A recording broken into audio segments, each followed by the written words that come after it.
అంటే సంజయ్కి నా మీద అనుమానం పూర్తిగా వచ్చేసిందన్నమాట. మీరేదో చేస్తున్నారని మీ అల్లుడు గారు అనుకుంటున్నారు మేడం. ఆయనకి అనుమానం ఎందుకు వచ్చిందో నాకైతే తెలియదు, కానీ సంజయ్ గారికి ఎలాంటి ఇన్ఫర్మేషన్ చెప్పలేదు మేడం. నన్ను నమ్మండి మేడం. వైద్యం అనేది ఇప్పుడు కార్పొరేట్ అయిపోయింది సార్. అందుకే మా అత్తయ్య గారికి చాలామంది రైవలరీగా తయారయ్యారు. హాస్పిటల్లో ఏవో ఇల్లీగల్ యాక్టివిటీస్ జరుగుతున్నాయని, తన దగ్గర సాక్ష్యాలు ఉన్నాయని, అవి కోర్టులో సబ్మిట్ చేస్తానని ఆ అమ్మాయి లాయర్ ద్వారా నోటీస్ పంపించింది. కరెక్ట్. ఆ రోజు నుంచే సంజయ్కి నా మీద అనుమానం స్టార్ట్ అయినట్టుంది. చూడండి, నేను మీకు ఒకటి చెప్తాను, అది వెంటనే జరిగిపోవాలి. చెప్పండి మేడం.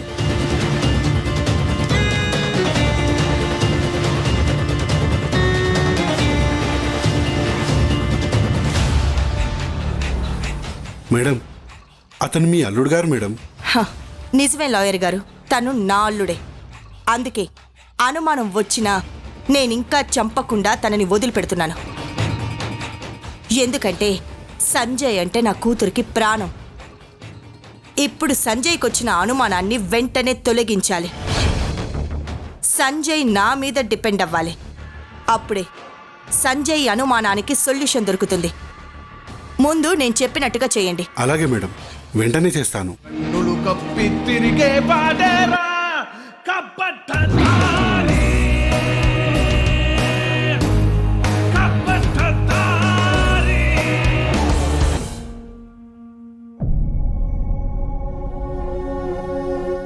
మేడం, అబ్జర్వేషన్ పూర్తయింది. పేషెంట్ త్వరగా కోలుకోవాలంటే 2 మేజర్ ఆపరేషన్ చేయాలి.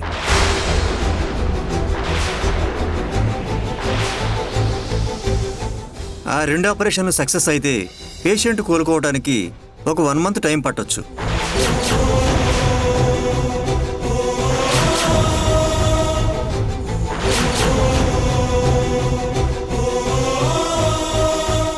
సక్సెస్ అయితే కోలుకోవడానికి 30 రోజులు టైం పడుతుందా? అంత మేజర్ ఆపరేషనా? అవును సార్, తన బ్రెయిన్ అనుకున్న దానికంటే చాలా ఎక్కువ డ్యామేజ్ అయింది.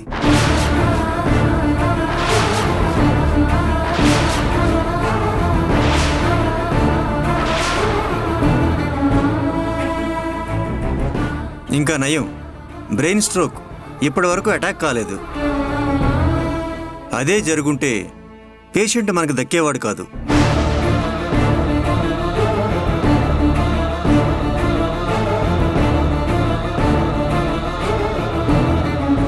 సిస్టర్, ఆపరేషన్ కావాల్సిన ప్రొసీజర్ అంతా సార్తో చేయించండి. అలాగే సార్. సార్, మీరు రండి.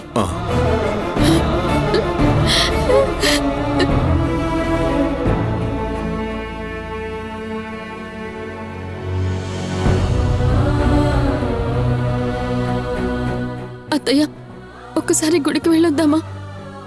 అలాగే యశోద.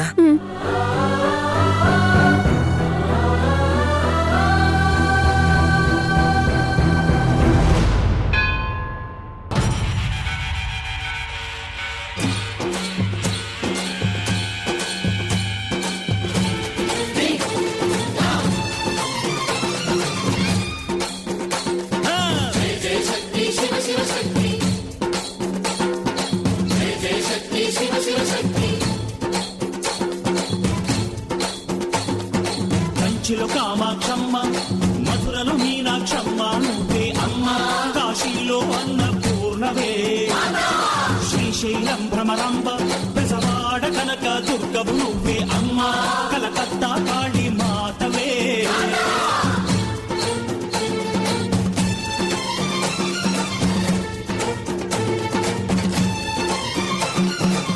నరకుణ్ణి హతమార్చి శ్రీకృష్ణుణ్ణి కాచి సత్యభామై శక్తే చూపినావే, నరలోక భారాన్ని భూదేవై మోసి సాటి లేని సహనం చాటినావే. భద్రకాళి నిన్ను శాంతపరిచేందుకు రుద్రనేత్రుండు శివుడైన సరితూగునా, బ్రహ్మకు మేధస్సు విష్ణుకు తేజస్సు, నీ పదధూళిని తాకక వచ్చనట. బ్రహ్మకు మేధస్సు విష్ణుకు తేజస్సు, నీ పదధూళిని తాకక వచ్చనట, నీ పదధూళిని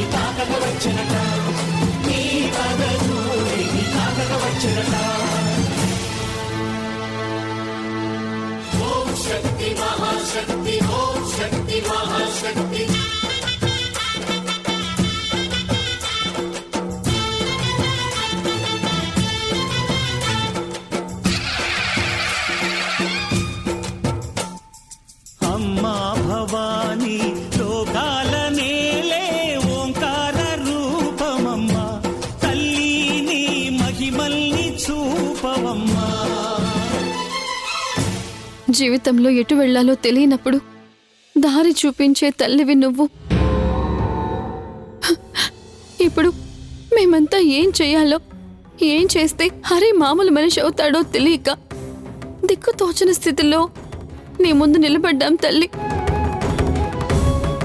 నువ్వే నువ్వే నువ్వే ఎలాగైనా హరిని కాపాడాలి. హరి మామూలు మనిషి అవ్వాలి. నా బిడ్డని నా దగ్గరికి చేర్చాలి. ఆ రాక్షసి ఊర్మిళ ఆటలు నువ్వే కట్టించాలి.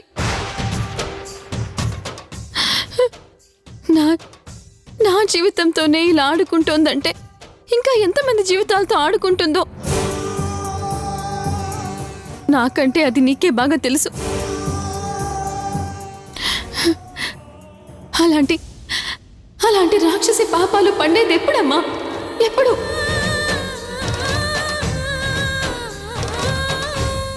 అసలు ఆ రాక్షసి పాపాలు నువ్వు లెక్క పెడుతున్నావా లేదా? రాక్షస సంహారం ఒక్కొక్కసారి ఒక్కొక్క అవతారంలో వచ్చి చేశావు. ఈసారి ఏ అవతారంలో వచ్చి చేస్తావో తెలియదు కానీ నువ్వే చెయ్యాలమ్మా. ఆ ఊర్మిళ్ళని అంతం చెయ్యాలి. అంతం చెయ్యాలి. ఎన్నో జీవితాల్ని, ప్రాణాల్ని నువ్వే కాపాడాలి తల్లి, కాపాడాలి. ఇంత జరిగినా నేనింకా బతికే ఉన్నానా? ఏం చేస్తాను? కన్న తల్లిని కదా, నా కొడుకుని ఎలాగైనా బతికించుకోవాలి కదా.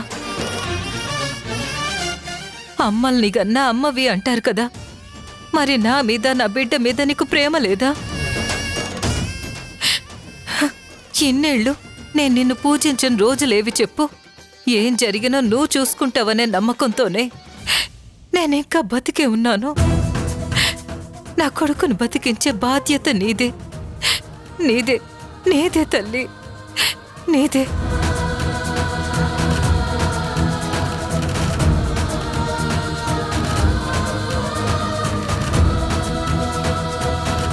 శతమానం భవతి శతాయు పురుషస్యతేంద్రియ ఆయుష్యేవేంద్రియే ప్రతిధిష్టతి.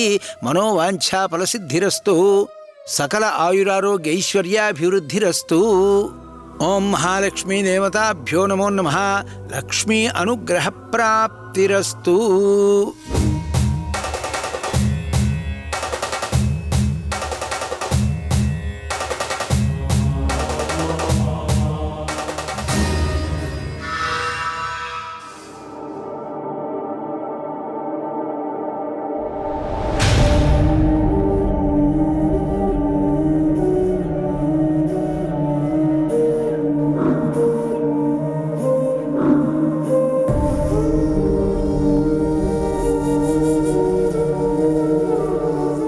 నన్ను మెజిస్ట్రేట్ పోస్ట్ నుంచి టెర్మినేట్ చేశారు అత్తయ్య.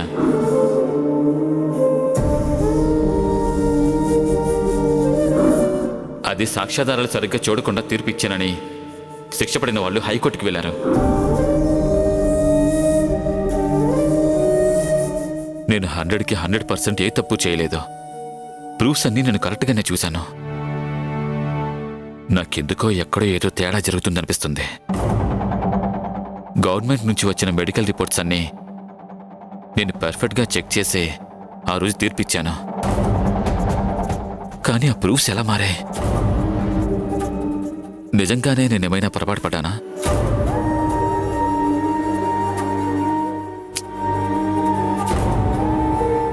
లేదు, నేనే పొరపాటు పడలేదు. ఇదంతా ఎవరో ప్లాన్ ప్రకారమే చేశారనిపిస్తుంది.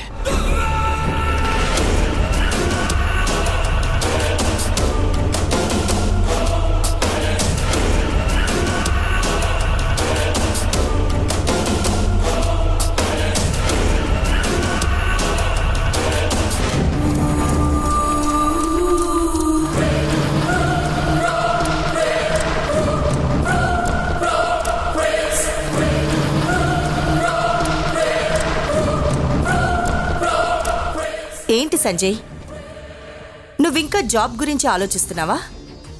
అత్తయ్య, నేను తప్పు చేస్తే నన్ను టెర్మినేట్ చేశారనుకోవచ్చు, బాధపడకుండా ఉండొచ్చు. కానీ నేనే తప్పు చేయలేదు కదా. ఎవరో ఇదంతా కావాలనే చేశారనిపిస్తుంది అత్తయ్య. నాకు బాగా గుర్తుంది అత్తయ్య, నేను పర్ఫెక్ట్గా అన్నీ చెక్ చేశాను. గవర్నమెంట్ ఇచ్చిన రిపోర్ట్స్ని చూసే నేను జడ్జిమెంట్ ఇచ్చాను. ఎక్కడో చిన్న మిస్టేక్ చేసుంటావేమో సంజయ్. ఈ మాత్రం దానికే అలా అయిపోతే ఎలా? ఇలాంటివన్నీ కామన్గా జరుగుతూ ఉండేవే కదా. అయినా నీ మీద కోపం ఎవరికుంటుంది చెప్పు? కుట్ర చేసి మరి నిన్ను జాబ్లోంచి తప్పించాలని ఎవరనుకుంటారు? అదే అత్తయ్య, నాకు అర్థం కావట్లేదు. సరే, ఇప్పుడేంటి, నన్ను మినిస్టర్తో మాట్లాడమంటావా? అటు సైడ్ నుంచి నరుక్కొస్తాను. 1 వీక్లో నీ జాబ్ నీ చేతుల్లో ఉంటుంది. ఏమంటావు? చెప్పు సంజయ్. అత్తయ్య, నేనేదో తప్పు చేసినట్టుగా మినిస్టర్తో రికమెండేషన్ చేయించుకోవాల్సిన అవసరం నాకైతే లేదు. నేను ఏ తప్పు చేయలేదని నేను ప్రూవ్ చేసుకుంటాను. అలాగే నేను అనుకున్నట్టుగా నిరూపించుకుంటాను. నిర్దోషిగా నా ప్లేస్కి నేను వెళ్తాను. దీనికి నేను ఎవరి సాయం తీసుకోవాల్సిన అవసరం లేదు. నేను ఎన్ని రోజులు ఇలా ఉంటానో నేనే చూస్తాను. That is my boy. నువ్వు అనవసరంగా దిగులు పడకు సంజయ్. నువ్వు బాధపడుతూ ఉంటే నీరజ ఇంకా బాధపడుతుంది. మళ్ళీ తను డిప్రెషన్లోకి వెళ్లే ఛాన్స్ ఉంది. కాబట్టి నీరజతో నువ్వు ఖాళీగా ఉండే ఈ కొద్ది రోజులు టైం స్పెండ్ చేయి. అలాగే మనకున్న బిజినెస్లు కూడా నువ్వే చూసుకుందు. కొన్ని రోజులు పాపతో రిలాక్స్ అవ్వు. సరే అత్తయ్య.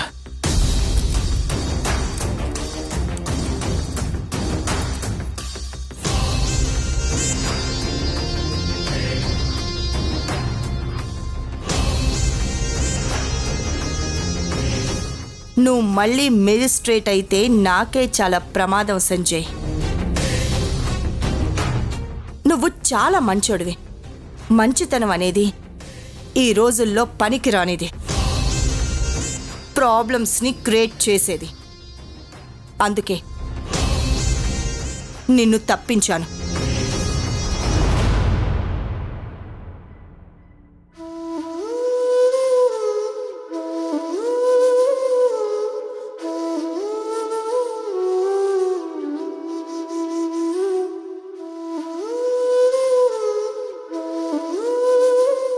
బాధపడకుండా ఎలా ఉంటానన్నయ్య? ఒకవైపు పాప నాకు దూరమైంది, మరోవైపు పాపని నాకు దగ్గర చేసే ప్రయత్నంలో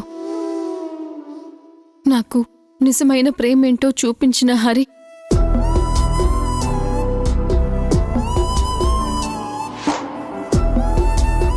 నా కోసం ఏమైనా చేయడానికి సిద్ధపడి నాకు జీవితం మీద ఆశని భరోసాని కల్పించి వెన్నంటే ధైర్యంగా నిలబడ్డాడు.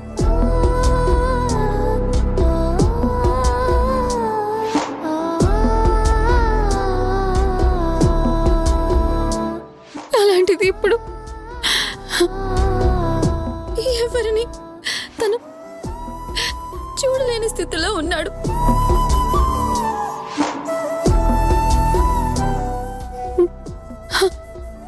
అలాంటప్పుడు ఆలోచించకుండా ఎలా ఉండగలనన్నయ్య? ఎలా ఉండగలను? నువ్వే చెప్పు. ఇది ఇంతలా ఎమోషన్ అవుతూ హరి గురించి ఇంత బాధపడుతుందంటే ఇక దాక్షాయిని యశోదని దేవతలా నెత్తిన పెట్టుకునేలా ఉంది. బాధ ఉంటుంది యశోద, కానీ ఇలాంటప్పుడే నువ్వు చాలా ధైర్యంగా ఉండాలి. నువ్వే ఇలా అయిపోతే దాక్షాయిని అత్తయ్య వాళ్ళు ఇంకేమవ్వాలి? హరికి ఏం కాదు, మేమంతా ఉన్నాం కదా.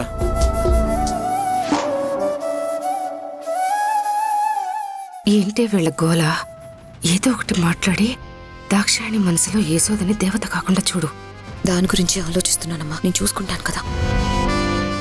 యశోద, ఇన్ని రోజులు నీ కోసం మేమంతా ఉన్నాం, ఇక మీదట కూడా ఉంటాం. మా అందరికంటే ఎక్కువగా నీ గురించి ఆలోచించే మా అన్నయ్య నీకు తోడుగా ఎప్పుడూ ఉంటూనే ఉంటాడు కదా.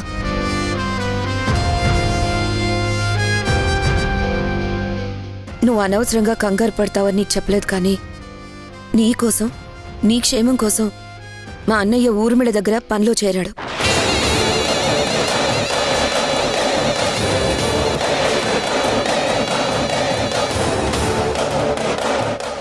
దేవకి మళ్ళీ ఇప్పుడు ఈ టాపిక్ ఎందుకు తెచ్చింది?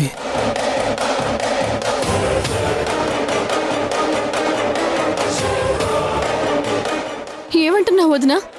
అవును యశోద, నువ్వెవరో తెలియకముందో నువ్వే దేవకిగా ఊర్మిళ ఇంటికి పాప కోసం వెళ్తున్నప్పుడే నీకే కష్టం రాకూడదని, ఊర్మిళ వల్ల నీకు ఏ ప్రాబ్లం రాకూడదని ఊర్మిళ దగ్గర పనిలో చేరాడు.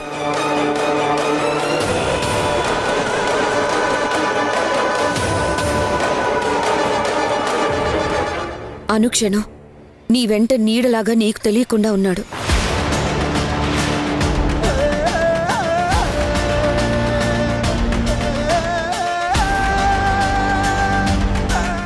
నిన్ను చంపడానికి ఆ ఊర్మిళ వేసిన ప్రయత్నాలన్నిటినీ అడ్డుకుంటూ వచ్చాడు.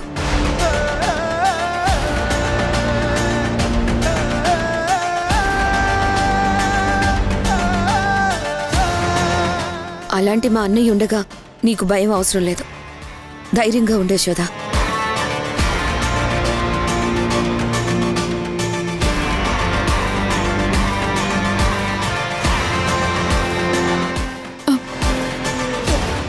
సుబ్బరాజు, నువ్వు నిజంగా ఇంత చేసావా? నిజంగానే నమ్మలేకపోతున్నాను.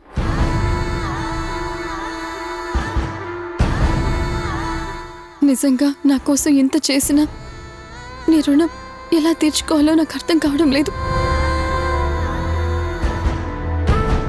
అయ్యో, అంత మాట ఎందుకు యశోద?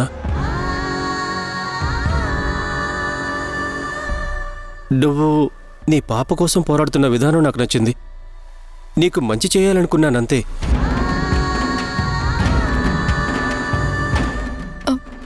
నువ్వు చేసిన సహాయానికి థ్యాంక్స్ చెప్పి ఆ సహాయాన్ని చిన్నది చేయలేను. అందుకే మిమ్మల్ని, మీరు చేసిన సహాయాన్ని నేను ఎప్పటికీ మర్చిపోలేను. సుబ్బరాజు, నువ్వు ఊర్మిళ దగ్గర పనిచేశావు అంటే ఆ ఊర్మిళ ఎక్కడుందో, పాప ఎక్కడుందో నీకు తెలిసే ఉంటుంది కదా. చెప్పు, పాప ఎక్కడుంది?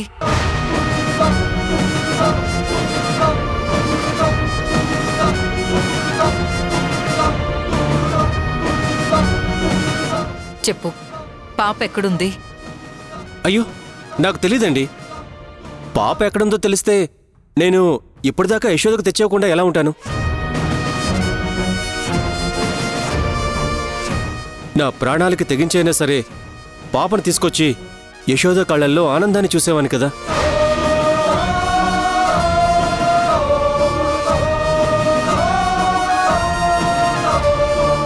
యశోద, మనం వెళదాం పద. అత్తయ్య గారు, నా చెల్లిని మీ సొంత కూతుర్లా చూసుకుంటున్నారు. చాలా చాలా థ్యాంక్స్ అండి. మధు, యశోదని చిన్నప్పటి నుంచి చూశాను. కాదు, చిన్నప్పటి నుంచి నా దగ్గరే పెరిగింది. యశోద గురించి నాకు తెలిసి కూడా యశోద విషయంలో పొరపాటు పడ్డాను. తనని అనరాని మాటలు అన్నాను. నా వల్ల, నా మాటల వల్ల తను ఎన్నో కన్నీళ్లు కార్చింది.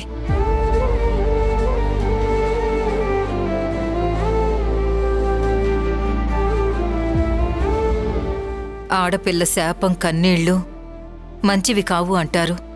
బహుశా ఇంత మంచి మనసున్న యశోదని ఏడిపించినందుకు ఆ దేవుడు నాకు వేసిన శిక్షేనేమో.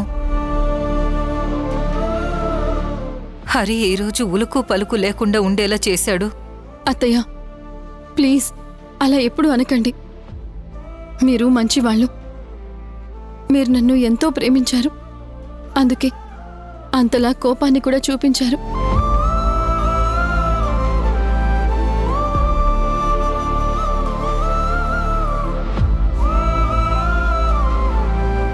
నేనెప్పుడు ఏ తప్పు చేయనని తెలుసుకొని ఇప్పుడు నాకు కన్న తల్లి ప్రేమని చూపిస్తున్నారు. ఇంకెప్పుడు అలా అనకండి అత్తయ్య.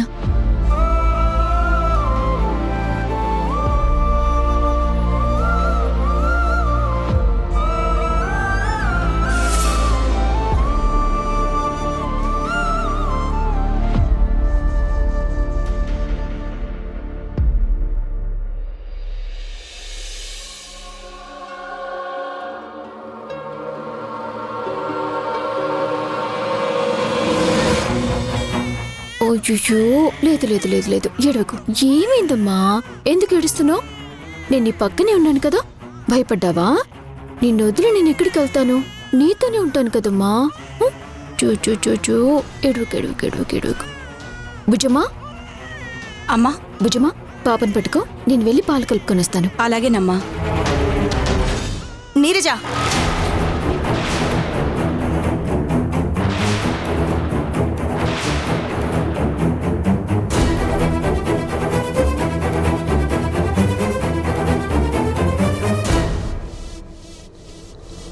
ఏంటి కూతురుగాని కూతురా?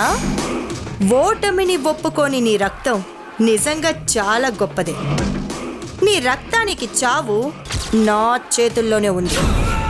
నీ కూతుర్ని నువ్వు చేరుకోవాలనే తాపత్రయంలో అసలు నీ పాపకి తండ్రి ఎవరనే విషయమే మర్చిపోయావు. అది నీకు తెలిసే ఛాన్సే లేదు. నాకు మాత్రమే తెలుసు. నీ బిడ్డకి తండ్రెవరో నేను చెప్పను.